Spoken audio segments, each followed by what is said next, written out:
got started with a insurance company corporation here in Greeley.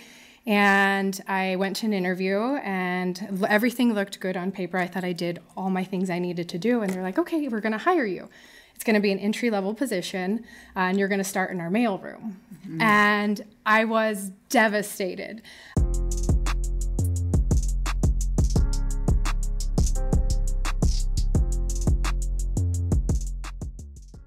Welcome to the podcast, my friends. I'm Lori Gama. This podcast is for people who want to go full-time with their passion, or if you already own a business, to break through to the next level. Bottom line, create work that you love doing while making a living doing it. And my guest today is Nina Duran-Guiterrez. I'm so excited you're here. Glad to be here. Thank you for having me. And Nina, you and your husband, John Guiterrez, own Can Do Concrete, a second-generation business here in Greeley, Colorado. You have double bachelor's degrees in sports medicine and in the Spanish language from Colorado State University. Following in your family's entrepreneurial footsteps in construction, you decided you enjoyed the challenges of owning your own business. You started out your career as a real estate agent in northern Colorado, working in the new construction arena. You've built other businesses and sold them. We're talking to a business rock star here today.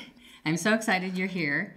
I started my business when I was 33 years old, and I thought I was late to the party. But I read that when the average age that most business owners do start a business is 36 years old. So it does take a bit of a journey to get to that point, as we both know. Could you tell me about what started you on your path to starting up your first business? Okay. Entrepreneurship, like you said, it was kind of in my bloodline. There were three things that were pretty impactful for me to consider being on my entrepreneurial journey. The first being is that's what I grew up with. I was raised by my grandparents, and my grandfather and my uncles have their own excavation company. They just celebrated their 50th year in business. And I saw the benefits of what being in business afforded us as a family. And so I was always inspired by that. I loved that. They had the flexibility and the time freedom for the most part. So I was always intrigued by that. The second part would be I did go to Colorado State University, had 2 degrees. My family encouraged me to, go to school, get good grades, and then we don't want you to start a business for yourself. Mm-hmm. We want you to find a job with good benefits and climb that corporate ladder. And, I did that. I had the 2 degrees, and right out of college, I had no idea what I was going to do, and I got started with a insurance company corporation here in Greeley, and I went to an interview, and everything looked good on paper. I thought I did all my things I needed to do, and they're like, okay, we're going to hire you. It's going to be an entry-level position, and you're going to start in our mailroom. Mm-hmm. And I was devastated. I was like, that's not how this was supposed to work. I thought, I was supposed to get into a professional job. I have 2 degrees. And right. Nonetheless, I was eager and I was willing to work my way up. I said, I'll do whatever I had to do. And in that mailroom, I had to test myself. I had to say, okay, how fast can I open these letters and file them and get them out into, the office? And really had to challenge myself because I was pretty bored with that job. It wasn't something that, I was like, oh, when I grow up, I want to open mail for a living. Right. But I eventually plugged into the corporation, earned a professional job. I think it was 1.5 years of being there. And it wasn't for me. I felt that I was trading my time for money, that no matter how hard I worked, I knew every week my paycheck was going to be the same. I knew that I had X amount of vacation days, and I had to clock in Monday through Friday from 8 to 5, and I am not an 8 to 5 type of person. So against the advice of my grandfather, I said, I'm going to go into business for myself, and I'm quitting, and I'm going to get started in real estate. And I freaked him out because at that time I had just purchased my condo here in Greeley. I had a mortgage, I had bills, all the things that he was worried that weren't going to get paid if this business doesn't go well. Because he's they struggled, you know. So there was times in the 80s where their business had some hardships, and he knew that all too well, and he didn't want me to experience that. Nonetheless, I went against his advice and I just dove in, and I have not looked back since then. And it's been a great ride. Like you said, I've been involved in different industries. Real estate's kind of my old faithful.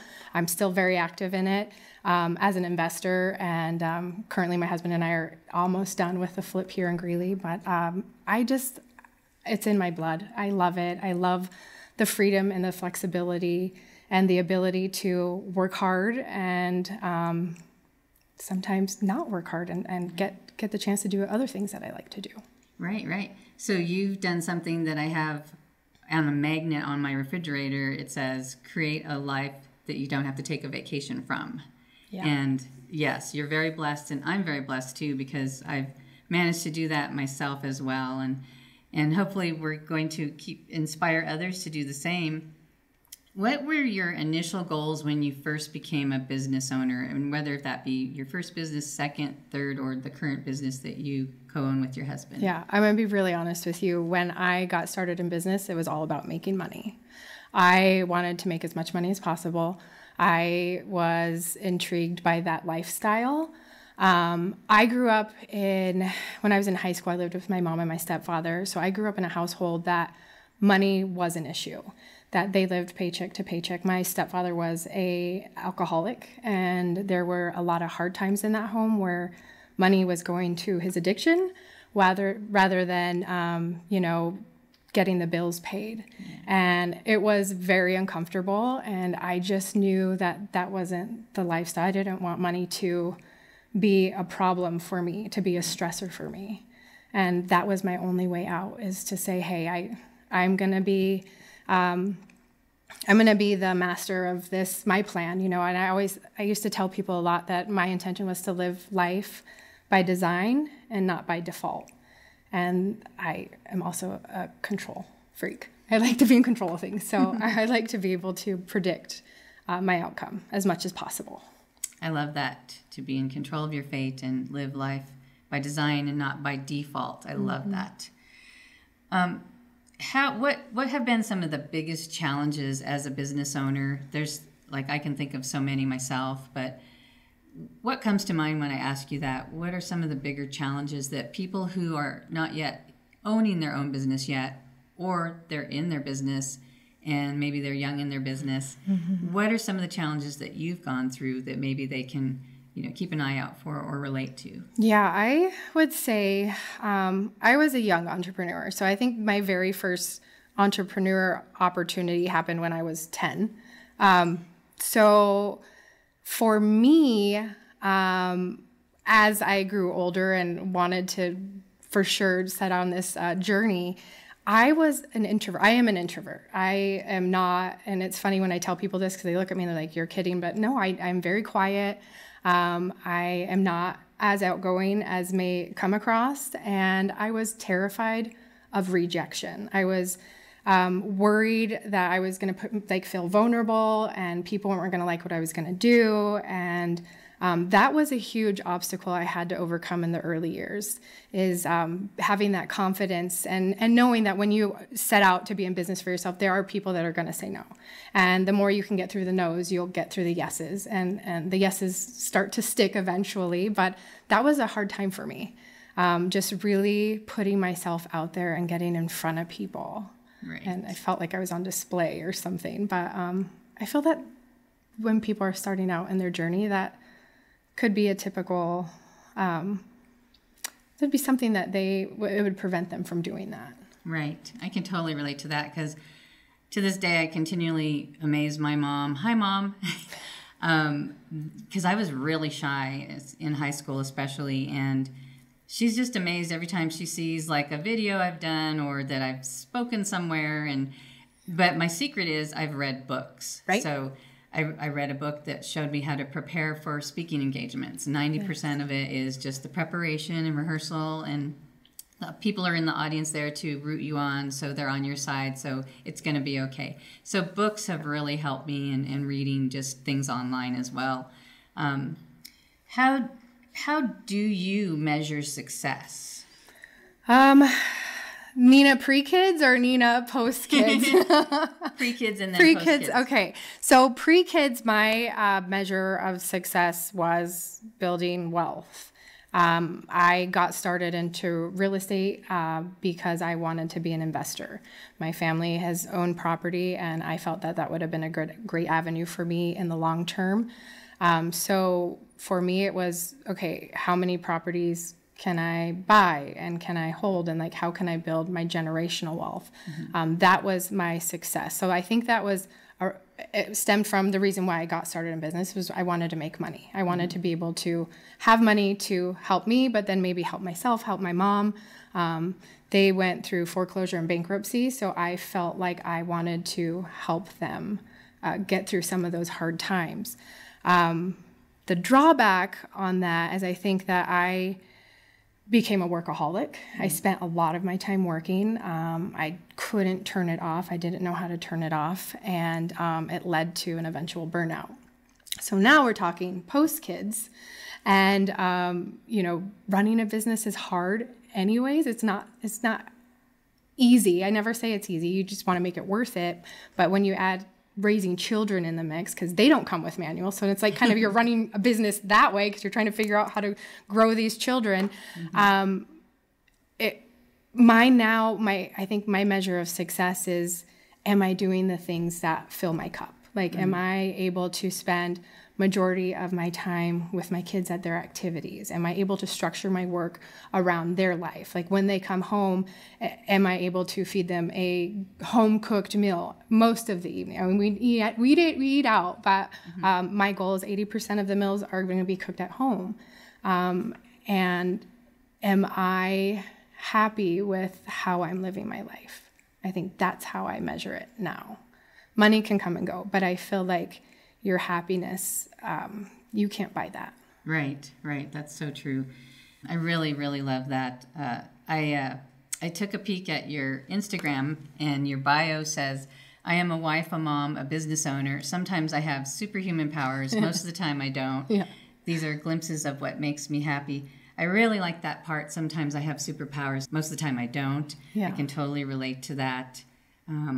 What are your thoughts about that? Like keeping it real, being human? Yeah, it's sometimes hard. There are times when you're in the trenches, and it is hard to get your work done, hard to be everything your children need you to be. And for me, there's times where I feel like, oh, okay, I'm in my groove. Things are getting done. I'm very systematic. Like I have a schedule. So everything in my household's scheduled, like from the workout that I'm going to do that day to what the area of the house that gets cleaned to what needs to be done that day for my work, and then what the kids need.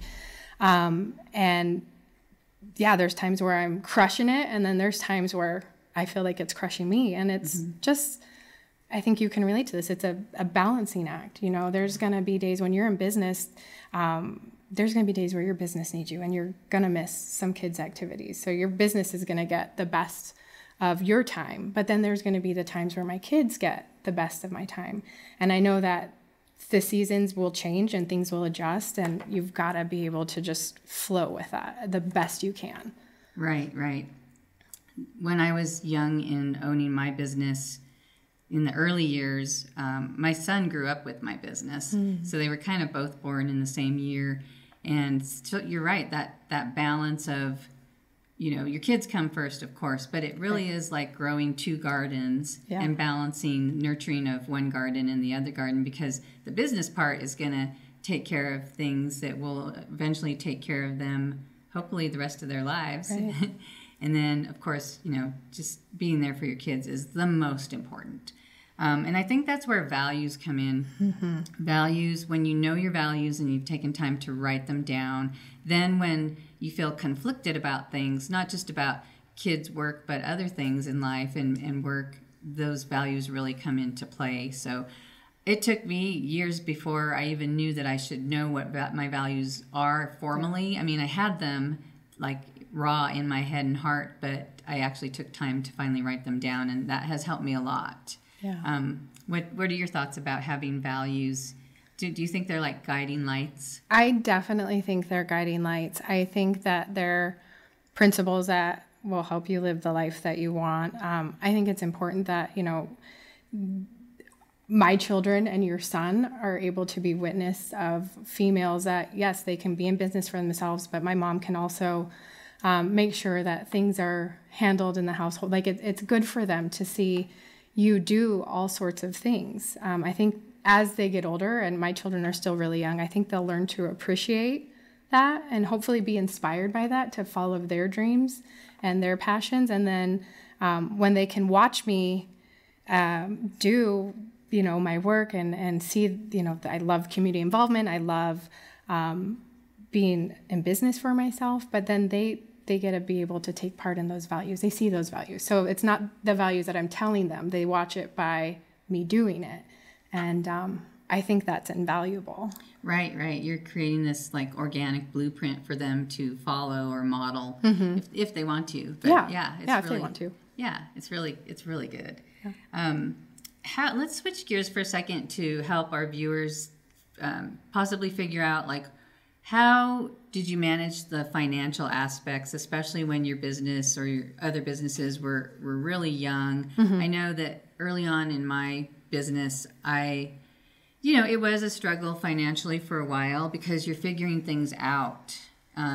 It's not all about wealth right away or freedom of time right away, but you are at least doing the work you love doing. So what are your thoughts about like how can business owners achieve more success with figuring out the financial aspects of business? Yeah, I feel your numbers tell your whole story when you're in business. So it's imperative you know your numbers and you run your business as conservative as you can because you will have hard times. You will come upon times where money gets tight, budgets get tight, and you have to prepare for them. I was in real estate in 2008 with the big crash, and that was incredibly hard because I've been in business for myself 4 years and, had a couple of good years where things were good. But if you don't set your money aside, so when you make money, you have your gross income that comes in, but you have to be mindful that Uncle Sam's going to come for you at the end of the year. So you've got to be prepared for that. Like he's not letting you off the hook. Right. But then there are times where things are going to happen. Markets will crash. The scales of economy will change, and you have to prepare for them. My husband always says we've owned the business we just started our 3rd year. But he's been a part of the family business since he was young and out of college. And he always tells us, like in good times, you'll find more companies that will be popping up. And you'll be able to see the companies that survive when times get tough. Because you got to prepare for those. It's, feast or famine, and you got to be ready for that. Right. So true. And so many companies have been born during tough times. And one of my clients, he's been in business like 35 years, and he's survived every like recession and presidential election year and all the ups and downs. And he says, always be marketing. Yeah. Never stop. Because when your competitors stop marketing during tough times, you have a greater market share. Right. So, yeah, that's great. Because it's going to be feast or famine sometimes, and being prepared for those famine times is really critical. Right, absolutely.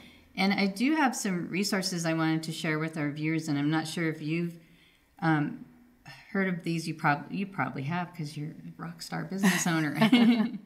So a couple of resources such as the Small Business Development Center. They've got counselors, advisors that have it's free services to business owners. Yeah. So they don't charge at all. So start there if you're thinking of starting your business, or even if you are in business and have hit a plateau. Also, having a good relationship with your banker or lender. What do you think about that? It's imperative. Like, you have to have a team. I'm a big Robert Kiyosaki, Rich Dad, Poor Dad. That's one of my best books. If you haven't read it, that is one of it's a must if you're getting a business for yourself. And yeah, you need a team. You need a banker. You need a good CPA. They're imperative to your business health. Yes, exactly. Also joining your local Chamber of Commerce, and also just seeking out networking groups that have a good vibe for you, because really it's not about handing out your business card. It's about having conversations and listening to others, and asking them about their challenges and their successes, and just making friends and deepening the relationships. And as you get to see them at these same events over and over, or have coffee with them, pretty soon you've got this really great circle of friends, and you're all sharing resources or just sharing life, and it's wonderful. I had a mentor that would always say your net worth is going to equal your network. And that's so true. Like, those people are the ones that, and they're like-minded, like you said. So like, they're going to be the ones that will encourage you, and maybe go out there when things feel scary. If you don't want to go by yourself, you'll have somebody out there that can help you go do that work. Absolutely, yeah. So I do have a long checklist of resources that I'm posting in my description down below at the link. So it's a free list, so please be sure you download that, and that'll help you. Nina, what has been the most significant accomplishment as a business owner? For me, it's to live life accordingly to what makes me feel good. Like I said, I had a moment when I burnt out, and I wasn't, I was running my business, but it really was running me. I wasn't eating right. I didn't have healthy lifestyle habits, have you. So now for me, it's to be able to have that, to really take care, make sure that I'm eating great. I'm able to get my exercise in, get my work in. I feel like I'm more productive when I get those things done early. I'm more focused. Right. But yeah, that's it. And it's designed around my children, because that's my number one business opportunity right now, is to raise children and make sure I don't mess that up. So I'm sure you're doing great. Yeah. If you ask them, I'm sure they'd say, oh yeah, she's the best mom in the world. I like to start my day, and it's taken me years to learn this. Again, we're seasoned business owners, and we've been there, done that, and learned a lot of things the hard way. But I've learned that to do a few minutes of meditation, like, you'd be proud of me, I've worked my way up from 30 seconds to 1 minute to now 7 minutes. That's so good. That's so good. Coming from you, who does 30 minutes a day. 30 minutes that's of meditation awesome. a day, yeah. Yep. And also reflecting on my life in my journal every morning. And, do I do this every single day? No, but I find that on the days that I do, and I've just recently gotten back to yoga, doing my own yoga at home. Nice. And when I do all three of these things at the beginning of the day, the rest of my day just goes better. So on the days that I forget to do it, or just, somehow made an early appointment and didn't do those things, I just swear, okay, I'm not going to do that again. I'm going to start my day this way, because it's very grounding. Yeah. So I encourage people who are listening to do the same sorts of things. Build that into your day, because all the things that I do to ground myself are related to creating a good life for myself, my family,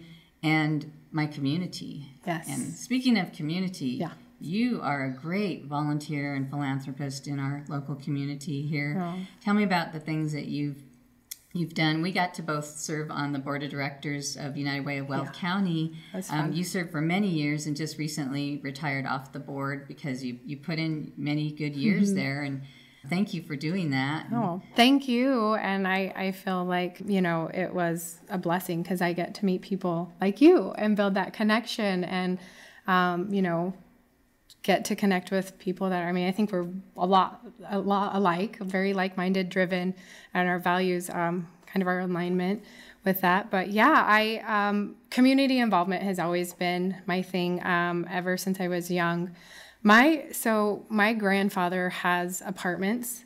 If you live in Greeley, in our community, by the Rodarte Center, and so he's had those. And when I was little, I remember a family moving in to his apartments, and I remember it was around this time of year, and they didn't have anything but the clothes off their backs. They had no furniture, no Christmas tree, and that affected me in a huge way. And I think when you're little, you think everybody sometimes lives the way you do. And I grew up in a middle class income family, and my grandfather provided a great life. So when you see that people might not necessarily have the same things that you do in life, and you get impacted and you kind of are compelled to be of service. And I think that's the one thing that I loved about being in business, is that it can connect me with people where I can serve, because that's where I truly feel my passion is where I can just be of help. And then whether that's learning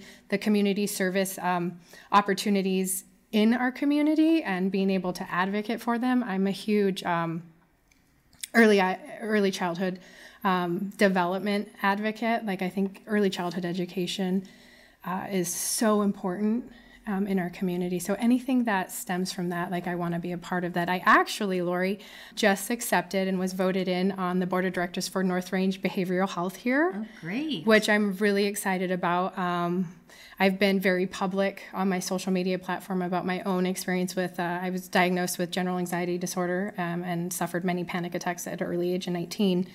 And so I'm excited to be able to be in the community and maybe share my story, because I think a lot of times people looking in when you have a business, they're like, oh, and I had somebody say, you seem like you have it all together. Like, your family looks happy, and, your kids are doing great, and you're traveling, your business is good. And I'm like, whoa, hold on. Yeah. Don't believe everything you see on social media, because that's not always the truth.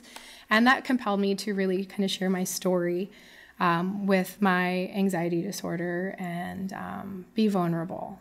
So, maybe there's somebody out there that is going through that thing. Kind of the reason why you decided to do this podcast. You wanted to build that bridge and inspire other people or connect with other people that would love to embark on, maybe the business journey, or for me, mental health journey. So. Right. Thank you for doing that. And thank you for sharing that, because so many people, I know myself, I think everybody feels the vulnerabilities and the stress from day to day. And to have somebody who, I think you have it all together, to just speak to that, hey, wait a minute, we don't always have it all together. Right. It's really helpful to people, because we're not perfect. We're human beings. We right? are. Yeah. We're on this journey. Human becomings. We're becoming. Oh, I love that.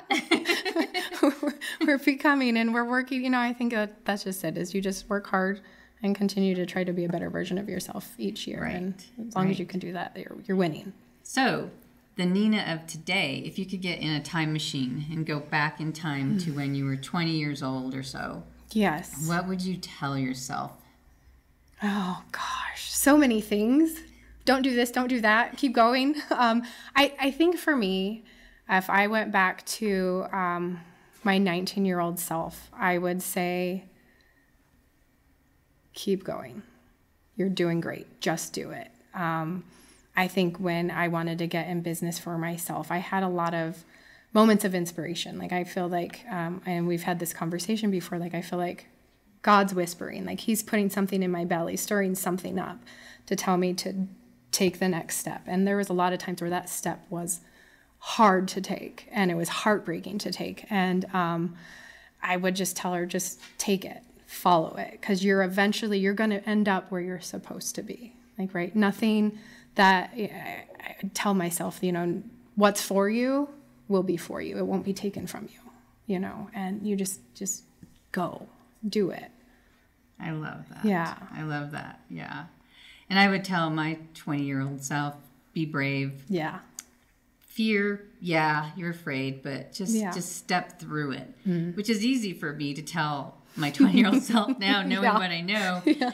But that's what I would tell my 20-year-old self. Yeah. Is just do it. Just do it. Right? Just do it. So many times we hem and haw, and analysis paralysis kicks in, and it's just the hardest part of anything is just getting started.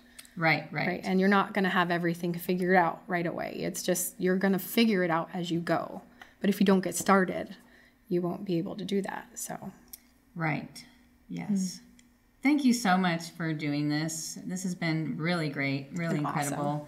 I feel so honored to have you as my guest today. And I wanted to just thank you for doing this. And I hope that you'll continue on your journey with your creative endeavors too. And I'm excited to see what will become I got to get out of the analysis paralysis and follow my advice to my 19-year-old self and just do it. That's so true. Yes. Yes. Thank you. Yeah. No, thank you, Lori. I've always admired your strength and, your leadership here in this community. So I look up to you, and I'm grateful that you had me here. Thank you. Yeah. I look up to you. Thank you. Thanks. This is a great community we live in. It's I filled agree. with people like you. Agree. Thank you. And like you. Oh, thank you. So thank you for watching today. Please like and subscribe, and feel free to suggest topics in the comments below of subjects you'd love for me to cover in future videos. I'm Lori Gama. I own Gama Digital Marketing. You can find me on all the social platforms. I help you learn how to go full-time with your passion, or if you're already in business, take it to the next level. And remember, you have amazing gifts to share, and the world is waiting for you to shine your light. So come on and shine that light. Thank you.